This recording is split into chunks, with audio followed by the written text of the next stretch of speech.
Well, let's bring in Corey Johnson with a look at your forecast. Corey, I gotta be honest, it's a little dreary out there on this first day of the new year. It is. I'm actually jealous of Orlando and that Florida Me weather. too. I saw that. I was like, okay, can I go there? Yeah, we don't really have that here, but it's still going to be a nice day overall. Just a little bit of rain, a little bit chilly. It's going to feel like winter outside, Blair. Our Wells Fargo Tower camera, you can see those droplets out on the camera this morning. Some light rain already underway for us across many areas. 40 degrees currently.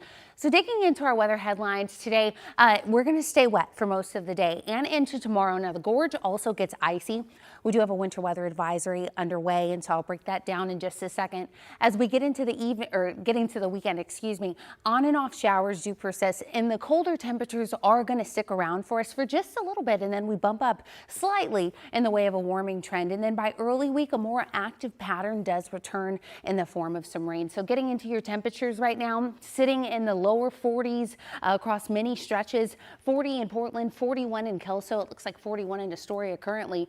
30 in Pendleton, 34 in Baker City. Also some birds cold there. Grab a jacket. The Dalles right now, this is a live look. You can see lots of cloud cover overhead, but also some fog out there too. 33 degrees. A similar story out in wine country. This is in Sherwood, our Chehalem tasting room camera right now. And then our Pioneer Park building from the square where a lot of people were out there celebrating last night. Definitely a good time. It looks like they're breaking things down there.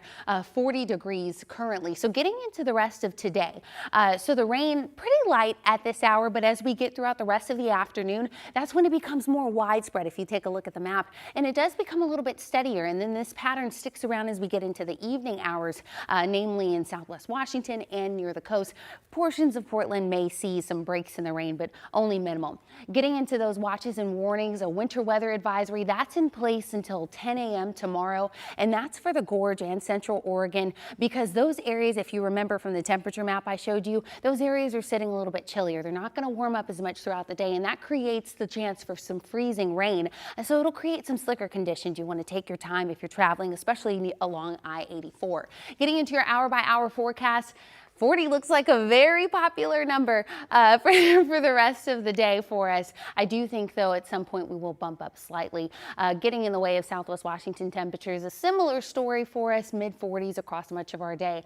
On Friday, we are going to start at about 46 degrees, but notice as we get throughout the rest of the day, bumping into the 50s. If you thought we were done with 50-degree weather, I have a surprise for you. So that's really good. 55 is what we have set for our Friday. Also in the way of wetter conditions, we do start wet on Friday, but as we get throughout the rest of the day, notice it starts to taper, which is really good to see. Your 7-day forecast is as follows. Today, a high of around 44. Happy New Year, first day of 2026. Bumping into the 50s as we get throughout the rest of our new year and the first new week. The rain does taper though as we get into tomorrow. On and off showers expected for this weekend with a more active pattern settled for next week. Okay, Corey, thanks so much.